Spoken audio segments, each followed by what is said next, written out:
The sound of my mother's heels clicking against the courtroom floor echoes like gunshots in my chest. I grip the edge of my seat, knuckles white, as she takes the stand. My name is Amara, and I'm about to watch my own mother destroy my life. Mrs. Newman, would you say your daughter is emotionally stable enough to care for a child? Imran's lawyer asks, his voice dripping with rehearsed concern. My mother adjusts her pearl necklace, the one she always wears when she wants to look respectable. I love my daughter, she starts, and my stomach drops. It's the same tone she used when telling me I was too sensitive after Imran threw a plate at my head. But no, I don't believe she is.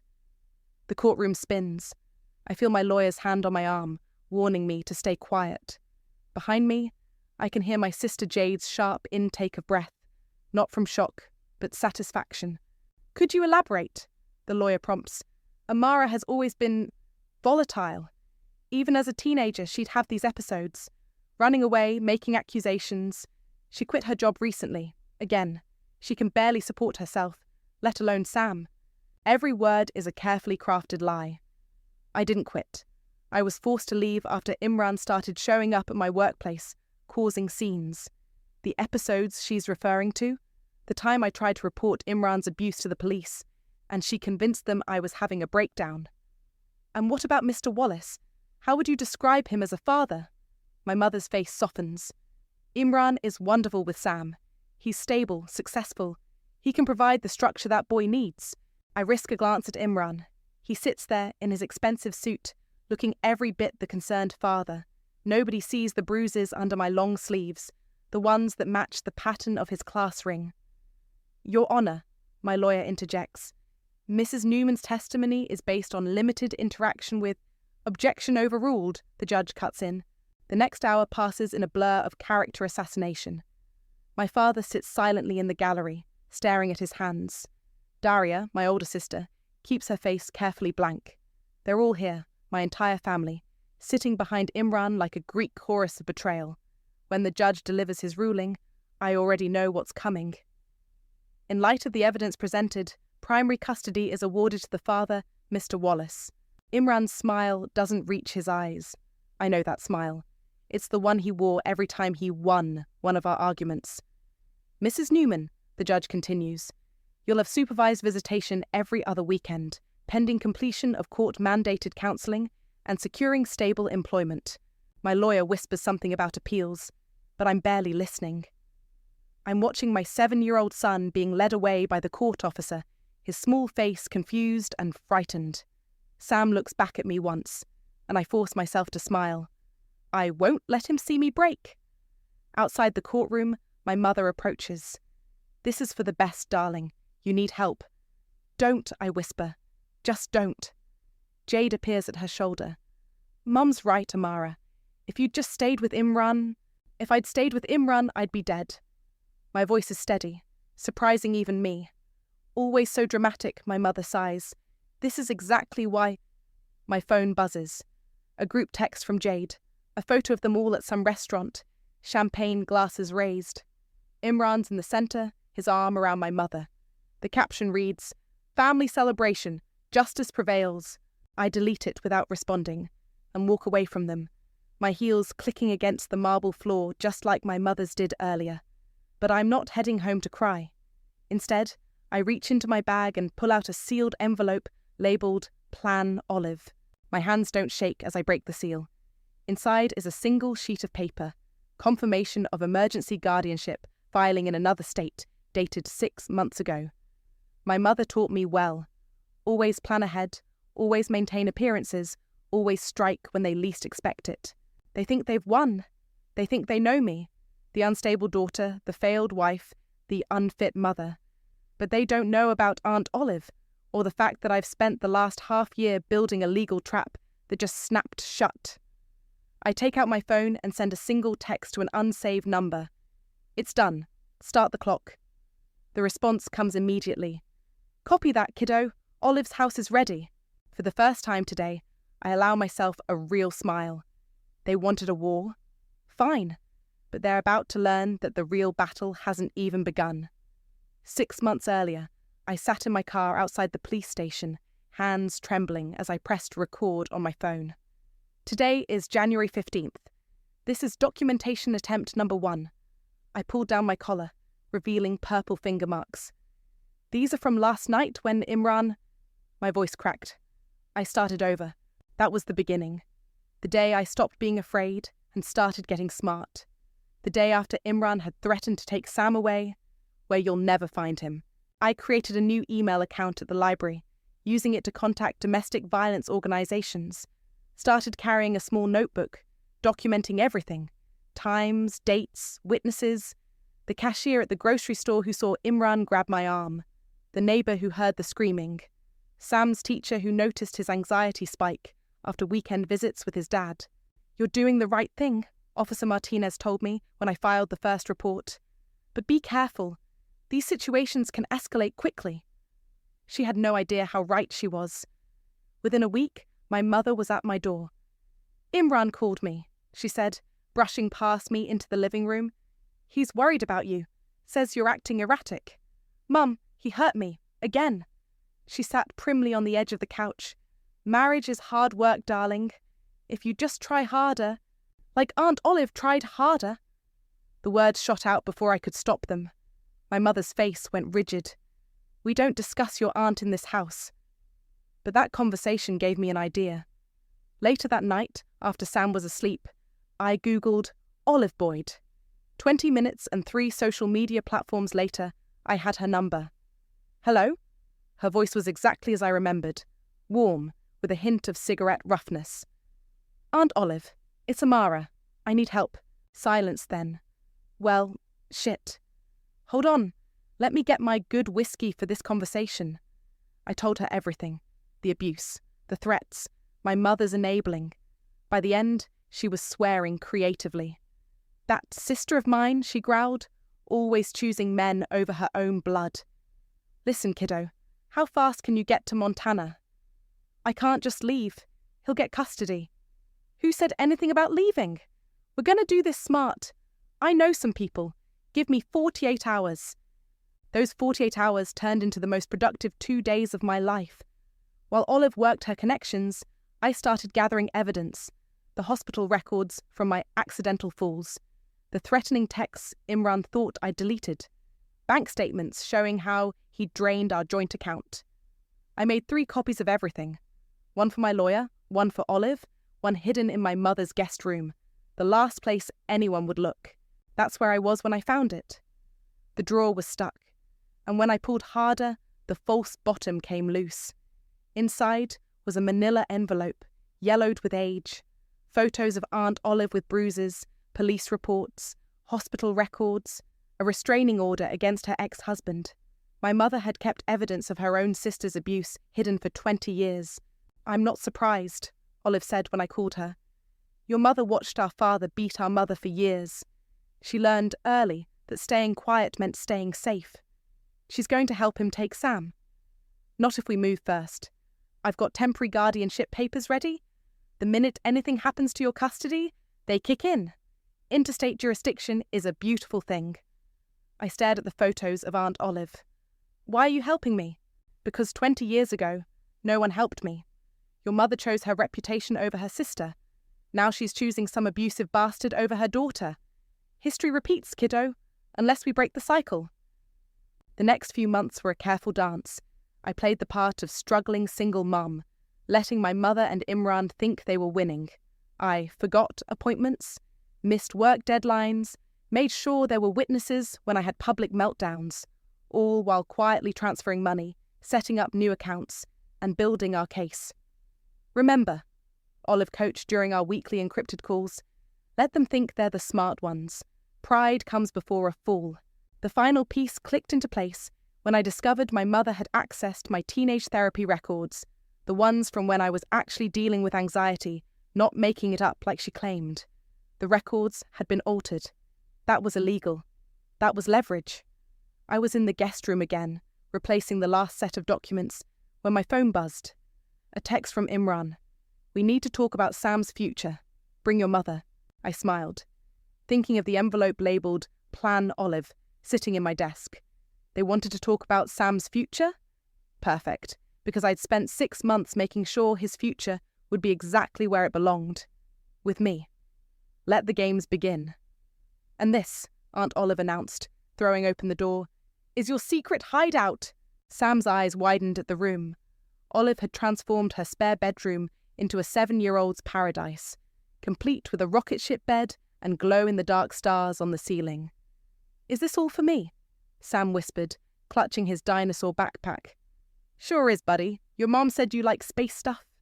I hung back in the doorway, watching my son explore his temporary sanctuary. We told him it was a special vacation, just for a little while. The guilt of lying to him twisted in my stomach, but it was better than the truth. Mum, look! He pointed to a telescope by the window. Can we see Mars? Maybe tonight, I managed, my voice steady despite the lump in my throat. Why don't you unpack first? Olive touched my shoulder as Sam dove into his backpack. You're doing the right thing, kiddo. In the kitchen later, while Sam was absorbed in his new Lego set, Olive poured us both coffee. How long can you stay? Just tonight. Any longer and they'll get suspicious. I stirred my coffee absently. I told them I was taking him to a school science fair 2 towns over. Speaking of suspicious, Olive pulled out her phone. Your sister Jade's been posting about you on Facebook. Nothing direct, just vague stuff about unstable people, shouldn't raise children. Jade always was Mum's perfect echo. The coffee tasted bitter. She's probably already told Imran I've been making mysterious trips. Let them wonder. Olive's face hardened. The papers are filed. The second that judge makes his ruling, Sam's legally under my guardianship. They can't touch him here. A crash from the living room made us both jump. We rushed in to find Sam standing over a broken photo frame, tears welling up. I'm sorry, he blurted. I didn't mean to. Hey, no worries. Olive swooped in, her voice cheerful. That old thing. I've been meaning to get a new frame anyway. This gives me an excuse. Sam sniffled. Dad would be really mad. The simple statement hit me like a punch to the gut. Olive met my eyes over Sam's head, her expression grim. Well, I'm not your dad, she said, helping him pick up the pieces. And in this house, we don't get mad about accidents. That night, after Sam was asleep, my phone lit up with texts. Imran. Where are you really? Imran. Sam's not at any science fair. I checked. Imran. Answer me. My mother's message followed minutes later. Darling, you're worrying everyone. Call me immediately. I turned off my phone and joined Olive on her back porch. She handed me a glass of wine without comment. I should go, I said after a while. Keep up appearances. You could stay? Olive lit a cigarette. Both of you. We could fight this differently. I shook my head. They'd find us. Imran has money, connections. This way, when the custody ruling comes down, everything's legal.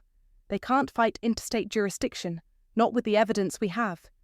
And if the judge doesn't rule in his favour, then Plan B kicks in, but he will. Mum's testimony alone. I couldn't finish. The next morning was the hardest of my life. Sam clung to me at the door. Why can't you stay? Remember what we talked about? This is your special mission. I knelt to his level. You get to be Aunt Olive's helper for a little while, and I'll visit as much as I can. Promise? Cross my heart. I hugged him tight, breathing in his little boy smell of shampoo and fruit snacks. Olive stood in the doorway, keys in hand. I'll drive him to school myself every day. Nobody but the principal knows about the guardianship papers. He'll be safe. The drive home felt endless. I rehearsed my excuses, prepared my lies. But when I pulled into my driveway, Imran's car was parked out front. He got out as I approached, his smile cold. Had a nice trip? The science fair was great. I kept my voice neutral. Sam won 3rd place. Funny. He stepped closer. Because I called every school in the district. No science fair this weekend. My heart raced, but I forced myself to shrug. It was the next district over. You know how Sam loves science. Do I? His voice dropped to that dangerous whisper I knew too well. Because lately, I'm not sure I know anything about where my son is. I walked past him to my door, proud that my hands didn't shake as I turned the key. He's exactly where he needs to be. My phone buzzed in my pocket. A text from Olive. "Sam's safe. Stay strong, kiddo." I deleted it immediately, just as Imran's shadow fell across my doorway. Let him suspect. Let him threaten. In less than a month, none of it would matter. Sam was safe. That's all that mattered. The family intervention ambush happened on a Sunday. I should have known something was wrong when my mother invited me for a quiet family dinner. Nothing in our family was ever quiet. I walked into their formal dining room to find them all waiting. Mum, Dad, Jade, and Daria. Even Imran sat at the table, looking somber in his designer shirt. "Sit down, darling," my mother said, gesturing to the empty chair. The one facing everyone else. The defendant's seat. "What's this about?" I asked. Though I knew. Of course I knew. Jade spoke first, her voice trembling with rehearsed concern. "We're worried about you, Amara. About Sam. You're alienating him from his father," Imran added softly. Always softly, when there were witnesses. "From his family." I remained standing. "Is that what this is? An intervention for being a protective mother?" "Stop it!" My mother's voice cracked like a whip. "Stop playing victim. We know what you're doing." "Do you?" I looked at each of them. Dad studied his hands. Daria's face remained carefully blank. "Tell me, Mum, what exactly am I doing?" She pulled out a folder, one I recognised from her desk. "I have copies of every email you've sent to domestic violence shelters, every call to lawyers.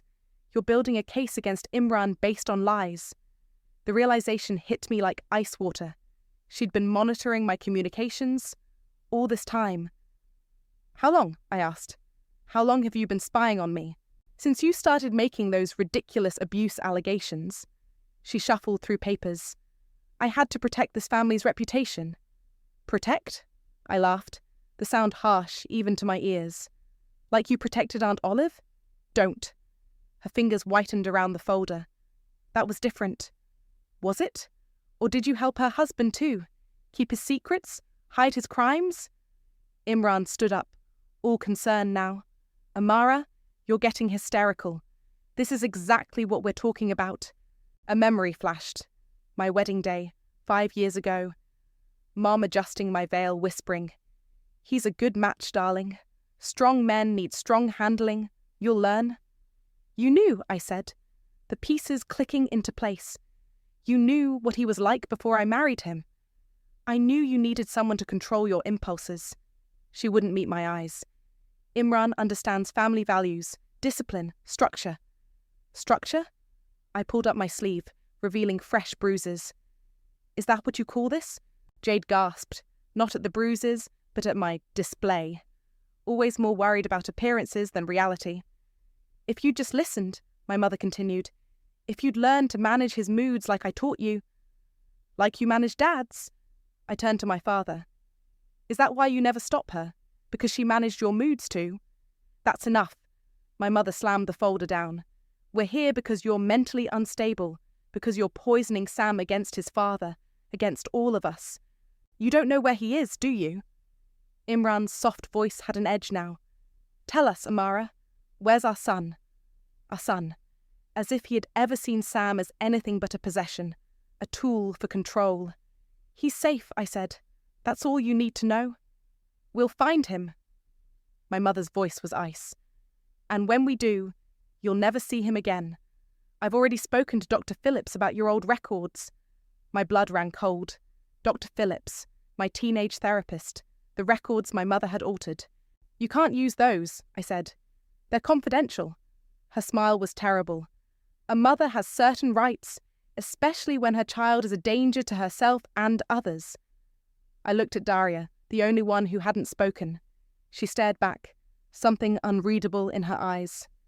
"The restraining order will be filed tomorrow," Imran said. "For Sam's protection, of course. Of course. Everything was always for Sam's protection. Never mind that Sam flinched when his father raised his voice. Never mind the night terrors, the bedwetting, the fear." I walked to the door, my legs steadier than I felt. "You know what's funny? You all think you're so clever, so righteous. But you never once asked Sam what he wanted, what made him feel safe." "Because he's a child," my mother snapped. "Children don't know what's best for them." "No," I said. my hand on the doorknob. But they know who hurts them, and they know who stands by and watches. I left them there, with their folders and their righteousness and their carefully constructed lies. In my car, my phone lit up with a text from an unknown number. "Hey sis, it's Daria, using a burner phone. I have videos, years of them, of Mum, of Imran. When you're ready, let me know." I smiled in the darkness. Another piece of the puzzle, falling right into place. "Are you absolutely sure about this?" My lawyer, Rachel, held the trigger letter like it might explode. "Once we file this, there's no going back." I sat in her office exactly 1 week before the court date, watching rain streak down the windows. "File it," she sighed, shuffling through the stack of documents. "It's a risky strategy, Amara. You're essentially betting on losing custody. I'm betting on my mother's predictability and Imran's ego." I leaned forward. "Trust me, they'll go for the kill shot. They won't be able to help themselves. And if they don't, if by some miracle the judge rules in your favour, then Plan B kicks in, but they won't let that happen." I pulled out my phone, showing her my mother's latest text. "Dr. Phillips will be testifying. It's not too late to drop this nonsense." Rachel read it and swore under her breath. "They really did access your old therapy records." "Illegally," I smiled, "and that's going in the evidence file too. Just not yet." The door opened and Daria slipped in, shaking rain from her umbrella. "Sorry I'm late. Mum was watching the house." Since that night at the intervention, Daria had become our secret weapon. Years of quietly documenting our mother's manipulation, Imran's abuse, all stored safely in encrypted files. "Show her," I told Daria. She pulled out her laptop and played a video. In it, our mother was speaking to Imran in the kitchen, not knowing Daria's phone was recording. "Of course I'll testify," Mum's voice came through clearly. "We'll say she's been unstable since adolescence. I have her old prescriptions for anxiety. With the right wording." Rachel stopped the video. "This is gold. Why aren't we using it now?" "Because," I explained, "right now they think they're winning. Let them commit perjury first.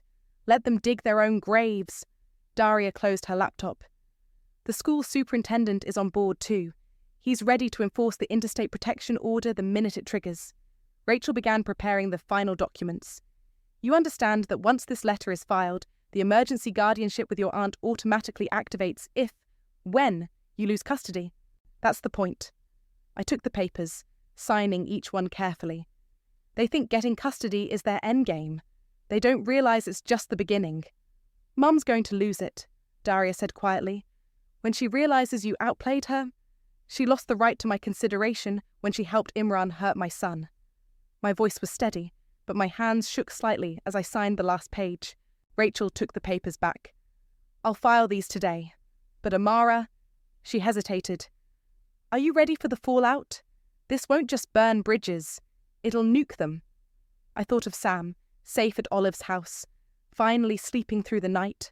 Thought of the bruises that were finally fading, the fear in his eyes slowly being replaced by peace. Some bridges need to burn. Later that night, Daria and I sat in my car outside our parents' house, watching lights move behind curtained windows. "They're planning something," Daria said. "Jade's been making calls all day. Let them plan." I handed her a sealed envelope. "This is your copy of everything. Keep it somewhere safe. If anything happens to me, don't." She clutched the envelope. "Nothing's going to happen to you." My phone buzzed. A text from Olive. "Sam asked for his mum today. He's being so brave." Another buzz. This one from Imran. "Last chance, Amara. Drop the custody case now or you'll regret it." I showed Daria the threats. "See? Right on schedule." "You're really going to let them win the custody hearing?" She sounded scared. "Let them think they've destroyed you?" "Sometimes," I said, starting the car, "you have to lose the battle to win the war." As we drove away, I caught a glimpse of my mother in the window, watching us. She raised her hand in what might have been a wave or a warning. 1 week. In 1 week, they would all learn what real consequences felt like. The trigger letter was just the first domino in a long line of carefully placed pieces. My phone buzzed one more time. A message from Rachel. "Documents filed. Timer started." I deleted the message and looked at Daria. Want to help me pack Sam's summer clothes? Montana gets cold at night." She nodded, understanding everything I wasn't saying. The time for hiding was almost over. The time for justice was about to begin. Let them celebrate their victory next week. Let them toast their success and pat themselves on the back. They had no idea what was coming. The best revenge, after all, is the one they never see coming. The morning after the custody hearing, I sat in my car outside Sam's school, watching through my windshield as Imran's Mercedes pulled up. Right on time. He stepped out in his expensive suit, custody papers in hand, ready for his victory lap. My phone buzzed. Daria. In position. Mom and Jade just arrived too. Perfect. They wouldn't want to miss the show. I watched Imran stride into the school office, my mother and Jade trailing behind him like well-dressed backup dancers. Through the office window, I could see Hugo, the superintendent, waiting at his desk. His face gave nothing away. My earpiece crackled. "You reading me, kiddo?" Olive's voice. "Sam's safe at school here. All paperwork in order." "Copy that," I whispered, getting out of my car. "Show's about to start." I slipped in through the side entrance, positioning myself just outside the office door, close enough to hear everything. "I'm here to update my son's records," Imran announced, his voice carrying that fake warmth he used with authority figures. "I have full custody now?" Papers rustled. Hugo's chair creaked. "Ah, yes, Mr. Wallace." Hugo's tone was professionally neutral. "I received notice about the custody change this morning. However, there seems to be a jurisdiction issue." "Excuse me." My mother's sharp voice cut in. "What jurisdiction issue?" "Your son isn't enrolled here anymore," Hugo said simply. "His records were transferred yesterday." Silence. Then Imran's voice, losing its warmth. "That's impossible. I have a court order." "Which only applies to this jurisdiction," Hugo explained. "Sam's enrollment has been legally transferred under interstate child protection statutes. If you'll look at Section 4B of your custody order..." "This is ridiculous." My mother's heels clicked against the floor. "Where is he? Where's my grandson?" "I'm not at liberty to disclose that information." Papers shuffled again. "But I can direct you to the relevant legal codes regarding emergency guardianship transfers." "Emergency..." Imran's voice went deadly quiet. "Amara, where is she?" Right on cue, I stepped into the doorway. "Looking for something?" They spun around. Jade gasped. My mother's face went white. "What did you do?" Imran advanced toward me, but Hugo stood up. "Mr. Wallace, I'd advise against any threatening behaviour. Security cameras are running." Imran stopped, his mask slipping back into place. "Where's my son?" "Safe," I said. "Beyond your reach. Beyond all of your reach." "You can't do this," my mother hissed. "The judge gave him custody." "Yes," I smiled. "Just like I knew he would. Thanks for your testimony, by the way. Really sealed the deal." Understanding dawned in her eyes. "You wanted to lose." "The interstate paperwork was filed months ago," I explained, enjoying their growing horror. "It just needed a trigger, like, say, a custody ruling based on falsified evidence and perjured testimony." Jade's phone chimed. She checked it, then grabbed my mother's arm. "Mum, Aunt Olive just posted on Facebook a picture of..." "Oh God!" My mother snatched the phone. There it was, Sam and Olive standing in front of her Montana home, both smiling and holding up yesterday's newspaper. "You involved my sister?" My mother's voice shook. After everything you did to her?" "Yeah, seemed fitting." I turned to Hugo. "I believe you have something else to show them?" He nodded, pulling out another file. "We've received notice that Sam's new school district is initiating an investigation into the custody proceedings. Something about tampered medical records and witness intimidation." Imran's lawyer mask cracked completely. "You bitch," he snarled. "You planned this whole thing." "Language, Mr. Wallace," Hugo warned. "Remember those cameras." My phone buzzed. A text from Daria. "Done. Sent everything to the ethics board." "Oh," I added. "You might want to check your phones. The state medical board is probably trying to reach you, Mum. Something about illegally accessing confidential therapy records." My mother's face crumpled. "Amara, please. We can fix this." "Fix it?" I laughed. "You can't fix this. You can't threaten it away. You can't manipulate it into submission. For once in your life, you're going to face consequences. Imran moved toward the door, probably to call his lawyer. I stepped aside. Don't bother, I called after him. Interstate custody laws are pretty clear. But hey, feel free to waste more money on legal fees. My mother followed him, her perfect makeup streaked with tears. Jade stood frozen, still staring at Olive's Facebook post. How long? She whispered. How long were you planning this? Long enough to get it right. I headed for the door, then paused. Oh, and Mum. She turned back. Aunt Olive says hi. As I walked out into the sunshine, my phone lit up with a voice message from my mother. You've made a powerful enemy. I deleted it without listening. They'd never understood. I wasn't their victim anymore. I was their reckoning, and this was just the beginning. The social media war started exactly 3 hours after I left the school. My mother's friends, my father's colleagues, even distant relatives I hadn't seen in years, all suddenly experts on my mental health and parenting abilities. She's obviously unstable, one cousin posted. Remember that Christmas when she accused her father of favoritism? I was 12 that Christmas. Dad had given Jade a car and me a sweater. My phone wouldn't stop buzzing with notifications. Someone, probably Jade, had shared my old high school photos with captions about troubled teens and warning signs. Let them rant, Daria said, scrolling through her laptop as we sat in Rachel's office.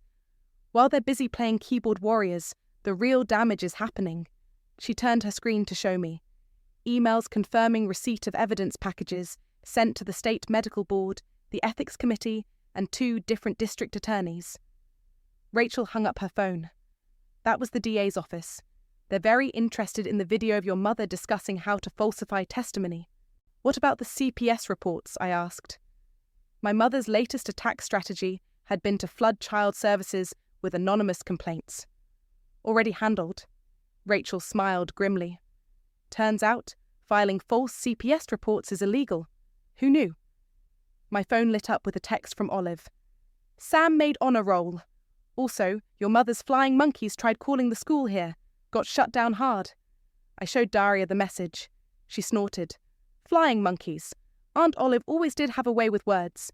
Another notification popped up, this time from my father's secretary. Your mother's been served with a subpoena. She's hysterical. Thought you should know. Good, Daria said, pulling up another file. Because she's really not going to like what comes next. She pressed play on a video. It showed Imran in our mother's kitchen 2 years ago, describing how he'd handle my latest attempt to leave him. Mum nodding sympathetically, offering suggestions. Where did you get all these? I asked. I've been recording everything since the day he pushed you down the stairs, and Mum called it an accident. Daria's voice was steel. I knew someday you'd need proof. Rachel leaned forward. This is excellent evidence for the criminal investigation. Conspiracy, witness tampering. My phone rang, Imran's number. Speaker, Rachel mouthed, hitting record on her desk device. What do you want? I answered. You think you're so clever, he slurred. Drinking already. But I know people, important people. You can't hide forever. Is that a threat, Imran? It's a promise. I'll find him. And when I do... When you do what? I interrupted. Hit him like you hit me? Let my mother cover it up like she covered up her sister's abuse? You bitch. Everything you just said is recorded. Would you like me to forward it to your lawyer? Or maybe the police? He hung up. And that, Rachel said, stopping the recording, is Exhibit C for the restraining order violation. My phone buzzed again. A news alert. Local businessman arrested for violating court order. Sources say evidence of domestic violence conspiracy emerging. Mum's going to lose her mind, Daria muttered. Right on cue, my mother's number flashed on my screen. I declined the call, but her voicemail came through immediately. How dare you! After everything we've done for you, I'm your mother. Delete. The ethics board wants to meet next week, Rachel announced, checking her email. They're particularly interested in Dr. Phillips's involvement in falsifying your records. What about Jade? I asked Daria. Already handled. She showed me another email. Remember that job offer she was bragging about in Singapore? Turns out employers don't like hiring people under investigation for conspiracy. My phone lit up one more time. A message from my father. I had no idea about any of it. I'm so sorry. Too little, too late, I muttered, deleting that too. Rachel gathered her files. The DA wants to meet tomorrow. They're talking multiple charges: conspiracy, perjury, child endangerment. Your mother and Imran could both face serious time. Good. I stood up, gathering my things. Send me the details. I need to video chat with Sam before bedtime. Outside, the sun was setting. My phone had finally stopped buzzing. Everyone who mattered was either in custody, under investigation, or had fled the country. You okay? Daria asked as we walked to our cars. I thought about Sam, safe in Montana, probably working on his science homework. Thought about my mother, finally facing consequences. About Imran, his power stripped away. I'm better than okay, I said. I'm free. My phone buzzed one last time. A photo from Olive. Sam asleep in his rocket ship bed, clutching his dinosaur, smiling in his sleep. Sometimes revenge doesn't look like explosions and dramatic confrontations. Sometimes it looks like a peaceful little boy, finally able to sleep without fear. And that was worth everything. The autumn wind whipped around me as I stood outside the courthouse, holding the final custody papers. Behind me, Daria squeezed my shoulder. You don't have to read them here, she said. But I did. After everything, I needed to see the words in black and white. Full custody granted to Amara Newman. My phone buzzed. A text from Rachel. Imran took a plea deal. 3 years minimum. Another buzz. This time from the local news app. Prominent socialite pleads guilty to conspiracy charges. Violet Newman faces up to 5 years. I tucked the papers into my bag. Let's go get my son. The drive to Olive's house felt different this time. No looking over my shoulder, no burner phones, no elaborate schemes. Just a mother going to collect her child. Sam was waiting on the porch with Olive, practically vibrating with excitement. Mum, did you win? Can I come home? I scooped him up, amazed at how much he'd grown in these few months. Yes to both, buddy. But I can still visit Aunt Olive, right? His face scrunched with worry. And use the telescope? Anytime you want, Olive promised, wiping her eyes. Your mum and I found a house just 20 minutes away. Sam's eyes widened. We're staying here, in Montana. If that's okay with you, I said. Your new school already loves you, and... He squeezed me tighter. Can we paint my room like space again? With even more stars, I promised. Inside, while Sam packed his treasures, Daria showed me a message on her phone. Jade, writing from Singapore. I'm sorry. I should have been braver. Dad sent flowers to your new house, Daria added. With a card. He's starting therapy. Good for him. I meant it. He's got a lot to process. Speaking of processing, Olive appeared with a folder. These came for you. Inside were the last pieces of evidence she'd gathered. Photos of my mother helping Imran hide assets, recordings of threats, documentation of years of abuse. We wouldn't need them anymore. What should we do with them? Daria asked. I walked to Olive's fireplace and tossed the folder in, watched the papers curl and blacken. Mum? Sam called from upstairs. Can you help me reach my space posters? Coming, buddy. I turned to Daria and Olive. Want to help us decorate a new room? That evening, in our new house, Sam insisted on setting up his telescope immediately. While he and Daria calculated star positions, I checked my messages one last time. A voicemail from my mother's attorney. Ms. Newman, my client would like to arrange visitation. Delete. An email from my father. I understand if you never forgive me, but I'd like to try to earn back your trust. Save for later. A text from Hugo, the superintendent. Thought you'd want to know. Sam's science project made the state finals. I smiled, watching my son point out constellations to his aunt. The past few months had been about revenge, about justice, about making people face consequences. But this moment wasn't about any of that. Mum, Sam called. I found Mars. Come look. I joined them at the telescope, letting Sam adjust it for me. Through the lens, the red planet glowed like an ember. Did you know, Sam said, bouncing with excitement, that Mars has 2 moons, and one of them is going to crash into Mars someday, but not for millions of years. Really? I glanced at Daria, who was filming his enthusiasm on her phone. Tell me more. As Sam launched into his explanation, my phone buzzed one final time. A court notification. Petition for full custody granted. All prior orders void. I silenced the phone and slipped it into my pocket. The legal battles were over. The schemes and traps and careful plans could rest. What mattered now was this: my son's voice, excited about space, my sister's laughter, the knowledge that tomorrow would bring no threats, no fear, no looking over our shoulders. Hey, Mum? Sam tugged my sleeve. Can we get pizza? Aunt Daria says there's a place that makes them shaped like stars. Star pizza? I laughed. Absolutely. Later, watching Sam fall asleep in his new room under a ceiling of glow-in-the-dark stars, I realized something. Revenge hadn't brought me peace. It had simply cleared the path for peace to find us. The real victory wasn't in destroying my enemies, but in building this. A safe home, a happy child, a future unmarred by fear. Sweet dreams, astronaut, I whispered, kissing his forehead. Outside his window, Mars glowed red in the Montana sky, a reminder that even the most distant dreams are within reach if you're brave enough to fight for them.